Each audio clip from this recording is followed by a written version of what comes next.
Welcome back to the deep dive. Today we're tackling a really big one, a case study that honestly still sends shivers down the spine of anyone in cybersecurity or retail.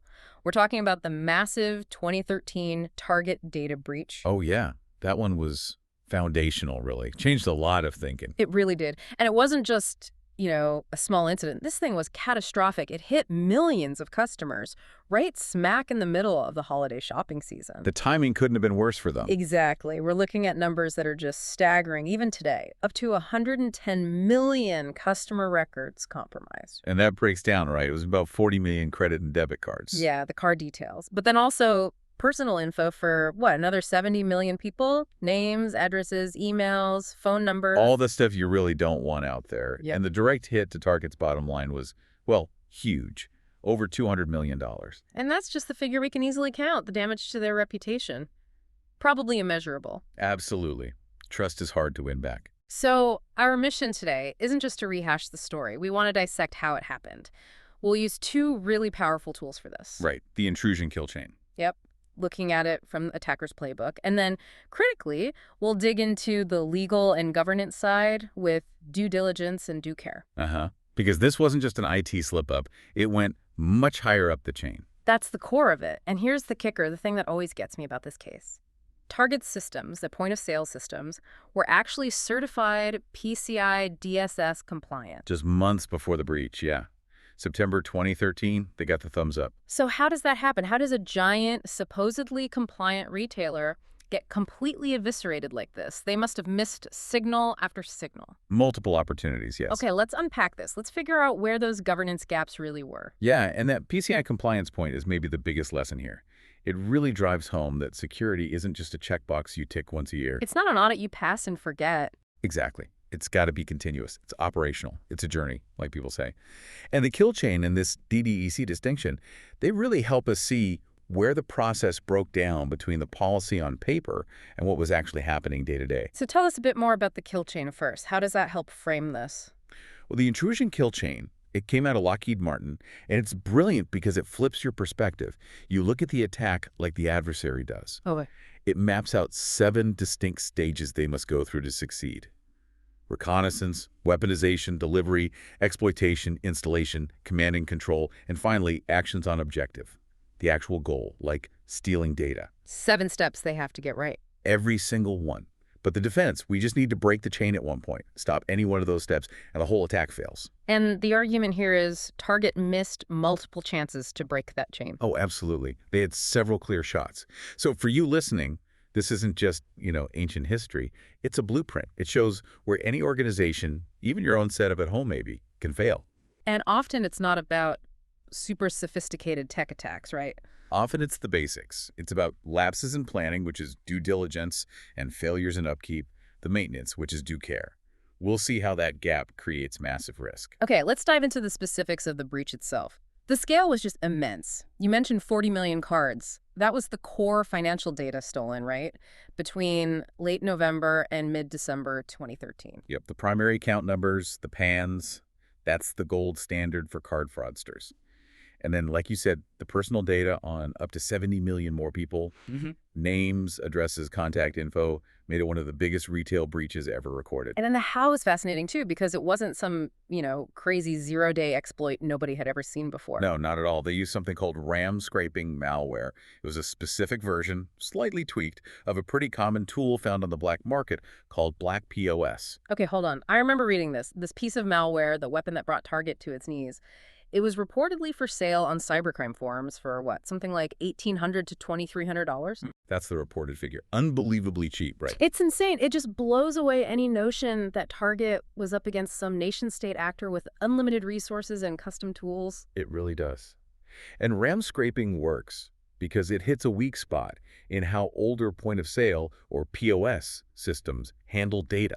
Explain that a bit. How does it actually scrape the data? So when you swipe your card, the magnetic stripe data, your card number, expiry date, all that track data has to be read by the machine. For a very brief moment, like milliseconds, that data sits in the POS terminal's active memory, the RAM. Okay. And in that tiny window, before it gets sent off to the payment processor, it's often held in plain text, unencrypted. Even though Target had encryption. They did, but the encryption likely kicked in after the data was processed by the terminal, ready for transmission. Black POS was designed to grab or scrape that plaintext data directly from the RAM before it got encrypted. Ah, so it nabs it in that vulnerable moment. Exactly. So Yeah. the attackers got the card data raw, ready to use. They could immediately start making counterfeit cards. And the fallout in the criminal underground was instant, wasn't it? These stolen cards just flooded the market. Immediately. Sources talk about these online card shops. There were specific sellers, one known as Rescator, who were pushing huge batches of these target cards. Wow. And they even offered guarantees. Like, if this card gets canceled, you get your money back. Yeah, pretty brazen customer service for criminals.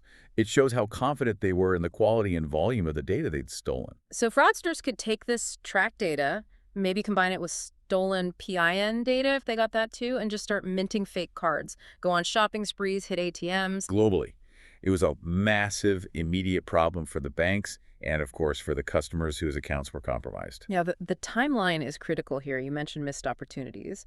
When did this all actually start? Well, the initial breach, the very first time attackers got onto Target's network, seems to have been way back around November 12th. November 12th, so weeks before the main data theft. Weeks. The malware started getting installed on a few POS systems maybe around November 15th, and they ramped it up until most systems were infected by November 30th. Okay, so the infection spread over a couple of weeks. But here's the key window. Mm-hmm. The exfiltration, the part where they actually started stealing the data out of Target's network, that didn't even begin until December 2nd. December 2nd. And it went on for 2 solid weeks. 2 weeks where massive amounts of data were flowing out of their network. That's a long time for alarm bells not to be ringing loud enough. And how were they getting it out? Was it some super stealthy method? Not really. Standard File Transfer Protocol, FTP. They bundled up the stolen data, about 11 gigabytes worth in total. 11 gigabytes is a lot of card numbers. It's a huge amount of text data. And they sent it to external servers. One of them was identified as being Russia-based. Using FTP, like a normal internal tool. Pretty much. And they were clever about when they did it. The data transfers often happened during Target's normal business hours, Central Time, like 10 a.m. to 6 p.m. Wait, during the day? Why then? The thinking is they were trying to hide the transfers in the noise, make it look like regular network traffic during the busy retail day, hoping nobody would spot an 11 gigabyte upload leaving the network. That's bold. So this brings us back to that contradiction. Some experts call the malware unsophisticated, but the way they operated, hiding in plain sight, that seems pretty clever. Where's the real failure point? It really points away from the malware itself and squarely at Target's internal controls and monitoring. Yeah. If the tool costs less than a used car, the failure wasn't the tech attack being too advanced. Right. The failure was that their security posture, their day-to-day operations, their governance allowed a common tool to run wild for weeks on their most critical systems, even though they had advanced security tools that should have caught it. The complexity wasn't the malware, it was the organizational blindness. Okay, this is fascinating. Let's trace it back further then. How did the attackers even get inside Target's network in the first place? This wasn't a direct hit on Target's front door, was it? No, and this is where the story shifts completely to third-party risk. The way in was through a small, frankly unsuspecting HVAC company, Fazio Mechanical Services, based out of Pennsylvania. An HVAC company? How on earth did they have access? They had legitimate reasons. Target used them for refrigeration and HVAC systems, and Fazio needed remote access for things like submitting invoices electronically, managing contracts via Target's Ariba portal, project management stuff. Okay, so standard operational access, but presumably low-level access. It should have been. But for the attackers, Fazio was simply the path of least resistance, the weak link in Target's supply chain that let them bypass the main defenses. And how did the attackers compromise Fazio? Also not very sophisticated, I gather. Pretty basic stuff again. Reports suggest they used malware-laden emails sent to Fazio employees. Standard phishing, possibly using a credential stealer called Citadel. This happened months before the main Target breach even started. Months before. And Fazio, their defenses weren't up to scratch. Apparently not. This is the first clear failure we see, and it's arguably on Fazio's side in terms of due care. They were reportedly using only the free version of Malwarebytes anti-malware. The free version, what's the significance of that? Free versions usually lack real-time protection. They might scan on demand, but they don't actively watch for incoming threats. So something like Citadel could land in an email, steal credentials, and the free anti-malware might never even notice it happening live. Wow. So Fazio failed basic security hygiene. But shouldn't Target have had safeguards for this? Absolutely. And this is where Target's due diligence comes under the spotlight. When you give any third-party access to your network, even for something seemingly minor like billing, you have to assess the risk. You have to do your homework on them. You have to do your homework, and you have to set the right security standards for that access. Target seems to have failed here. Specifically, they apparently didn't consistently require two-factor authentication, or MFA, for these kinds of vendors. No MFA for remote access. But isn't that like rule number 1 in PCI DSS? Pretty much. PCI DSS version 2.0, which was current then, specifically required MFA for remote access into the cardholder data environment.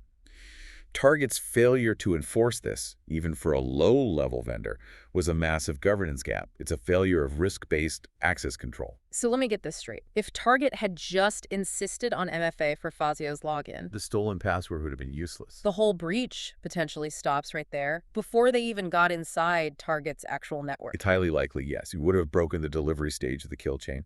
But the problem compounded once they did get in using those stolen Fazio credentials. How so? They logged into whatever system Fazio used, probably that Ariba billing portal. But sources, including former Target employees, suggested that this external vendor portal was not properly walled off, not segmented, from the main internal network. Oh, no. Yeah. So the attackers could move laterally. Yeah. They could jump from the low security area, supposedly just for HVAC billing, into the high security zone where the payment systems and customer data lived. That's a huge network architecture failure. A basic segmentation mistake. It's a classic failure of due care on Target's part. Due care means you not only have segmentation policies, but you implement them correctly and maintain them. Firewalls, access control lists, they need to be configured right to prevent exactly this kind of lateral movement. The policy might exist, but the execution failed. So they're inside, they've bypassed the weak segmentation. What next? How did they get to the POS systems? They started moving deeper. There are reports suggesting they might have exploited a default account name, maybe one left over from an IT management tool made by BMC software. A default account, like admin password kind of thing? Potentially something like that, or just a known default username that hadn't been changed. Basic security hygiene, really. Violates PCI DSS Rule 2.1 about not using vendor-supplied defaults. Another due care failure. Maintenance oversight. Right. And if they used that, it could have helped them escalate privileges.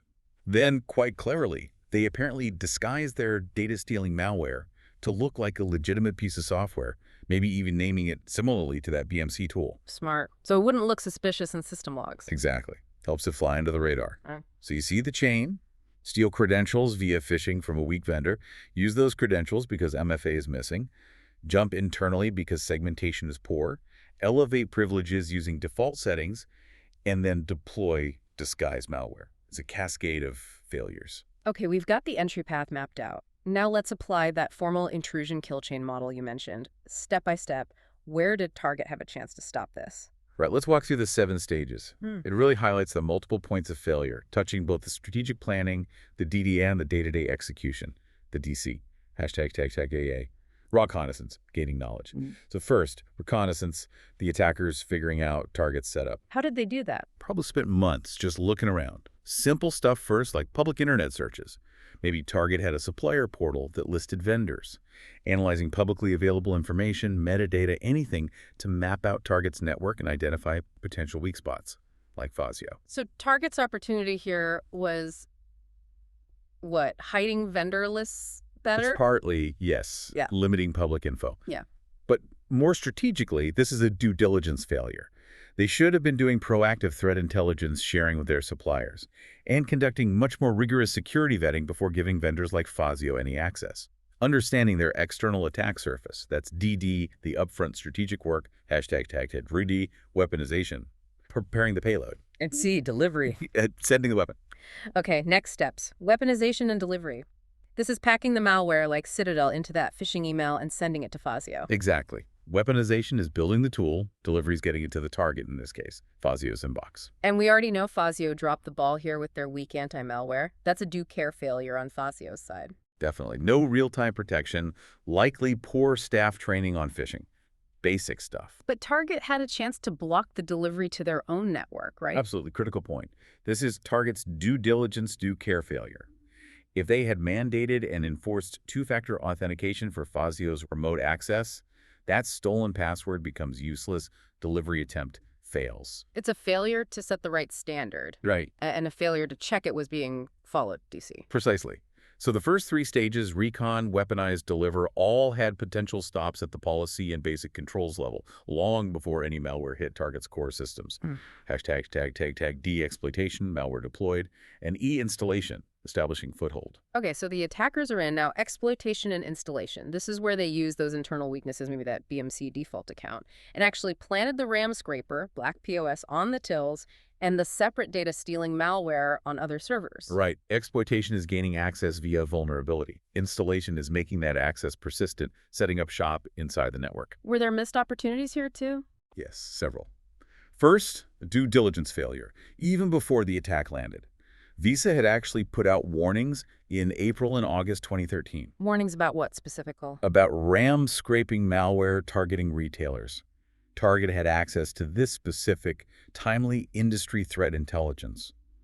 But they seemingly failed to act on it, to update their POS defenses or monitoring strategies accordingly.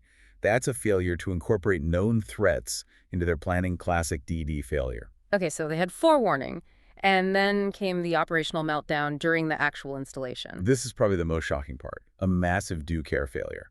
Target had invested in sophisticated anti-intrusion software, FireEye. Top-tier stuff, right. Supposedly.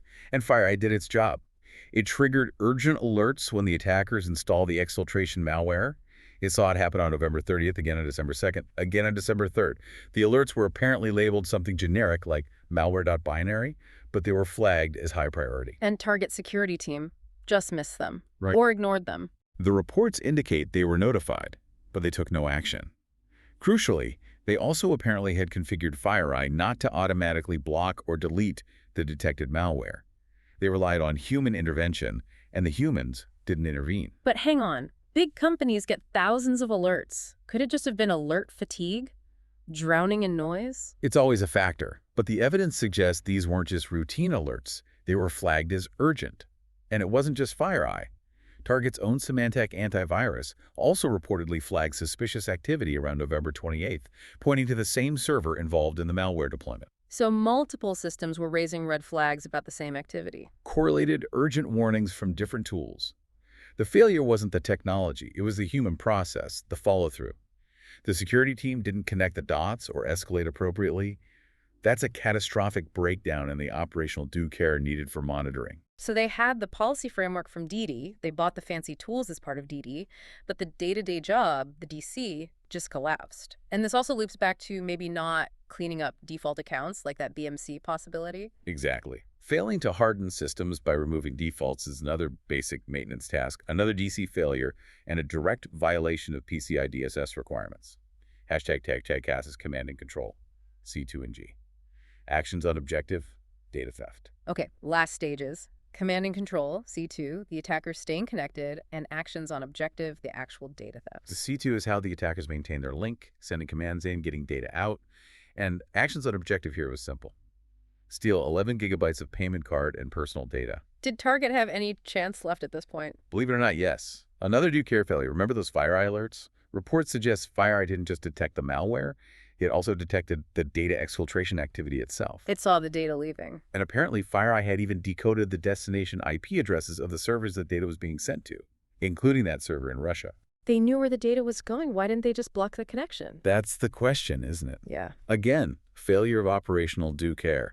Basic network security practices could have stopped this final stage. Like what? Things like egress filtering.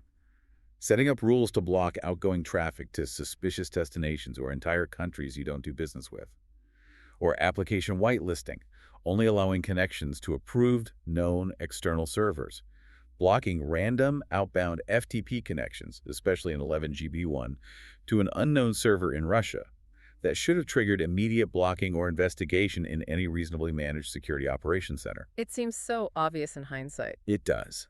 The theft continued for 2 weeks until the Department of Justice finally notified Target on December 12th. The attackers lost access shortly after. But the objective was achieved. The damage was done. It was a continuous failure across the chain, only stopped by outside help. Wow. Laying it out with the kill chain like that just paints a picture of total system failure, not one single sophisticated exploit, but a series of missed basics. Exactly. Which brings us squarely to those governance concepts, due diligence and due care. Understanding this difference is absolutely critical for managing risk and figuring out who's accountable when things go wrong. So let's break them down. What's the practical difference? How should people listening think about these? Okay, fundamentally, they both relate to a standard of responsible behavior, often tied to legal duties, especially for company directors, the duty of care and diligence. You need to show you've done both. Right. Due diligence, or DD, think of that as the upfront work. DD, guild, do detect or do diligently investigate. It's the research, the planning, the investigation before you make a decision or commit resources. This is the homework phase. It's the homework. It's about foresight, understanding the risks, setting the standards. So examples would be running that security audit on Fazio before giving them network access, conducting your annual risk assessments to know what your crown jewels are and what threats they face, reading and understanding regulations like PCI DSS to build your security policies, commissioning penetration tests to find weaknesses proactively. DI sets the strategy and the standard of care needed. Okay, that's the planning. What about due care? Due care, or DC, is the action part. DC, do correct or do continuously. It's the ongoing operational effort to actually implement and maintain the security measures that your due diligence identified as necessary. It's what a reasonably prudent person would do on a daily basis to avoid causing harm. So it's the follow-through. It's the constant follow-through. It never stops. Examples. Patching systems promptly when vulnerabilities are announced, that's classic DC. Running regular employee security awareness training. Actually analyzing security logs every day and responding to alerts like Target failed to do. Keeping firewalls configured correctly. Maintaining that network segmentation. Enforcing the policies that DD created. So DD is designing the seatbelt. DC is actually wearing it every time you drive. That's a great analogy. And they're totally linked. If your due diligence is weak, say you never bothered to research if RAM scraping was a threat, like Target arguably didn't, despite Visa's warnings, then your security plan is flawed from the start. Which means your due care will be ineffective because your team isn't looking for the right things or doing the right things. Exactly. Poor DD cripples effective DC. Now, legally, failing in either can lead to findings of negligence. If you have a good policy, good DD, but your team messes up the execution, they miss a catch deadline, and you get breached, like Equifax famously, that's generally considered ordinary negligence, a failure of due care. But what if the planning itself was missing, or they just ignored obvious risks? That's where it gets much more serious. If you completely failed to do the basic due diligence, never assessed vendor risk, ignored clear industry warnings about major threats, consciously decided not to implement affordable standard controls like MFA where needed that can cross the line into gross negligence. And that implies a much higher level of blame. Yes, it suggests a reckless disregard for foreseeable harm. The legal consequences, both for the company and potentially for directors personally, become much more severe. Let's revisit that car analogy you liked. DD is researching the safest car model, checking crash test ratings, reading reviews, understanding the warranty before you buy it. Right, the upfront investigation. DC is everything after you buy it. Changing the oil regularly, rotating the tires, fixing the brakes when they squeak, obeying traffic laws. If you skip the oil changes, fail DC, the engine eventually seizes up no matter how safe the car was designed to be. Good DD. The initial diligence becomes workless without the ongoing care. Perfectly put. And this DDDC framework is absolutely vital in things like company mergers and acquisitions. Yeah. Checking the cybersecurity health of the company you're buying. Crucial M&A due diligence. Remember the Verizon-Yahoo deal? During the D&D process, Verizon uncovered massive breaches Yahoo hadn't disclosed. That significantly lowered the purchase price. DD finds the skeletons in the closet you're about to inherit. Then DC is the hard work of integrating and securing those acquired systems properly post-merger. And this brings us to the really sharp end of the stick, personal liability. Failing on due diligence and due care isn't just about company fines anymore. It's increasingly about whether the directors and officers personally met their duty of care. Regulators are looking past the corporate veil now. They are. They realize that sometimes the only way to force change is to hold leadership accountable. We're seeing this globally. Think about the Australian Securities and Investments Commission, ASIC, and the Office of the Australian Information Commissioner, OAIC. They've been quite active recently, haven't they? Very. The OAIC's case against Medibank Private after their huge 2022 breach, 9.7 million customers affected, is a prime example. What were the specific allegations there? The OAIC pointed directly at failures, like not having multi-factor authentication widely implemented, especially for sensitive access, and having poor controls over privileged accounts. These are fundamental security measures. Textbook do care failures, basically, not doing the essential ongoing protective work. Exactly. It shows a lack of operational maturity. So the message to boards and executives is clear. You can't just approve a budget for cybersecurity and wash your hands of it. You need to actively oversee it. You need to actively oversee it. Demonstrating due diligence means the board needs to ensure the company adopts a recognized security framework NIST, ISO 27001, something comprehensive. They need to demand regular, rigorous audits and penetration tests and review the results.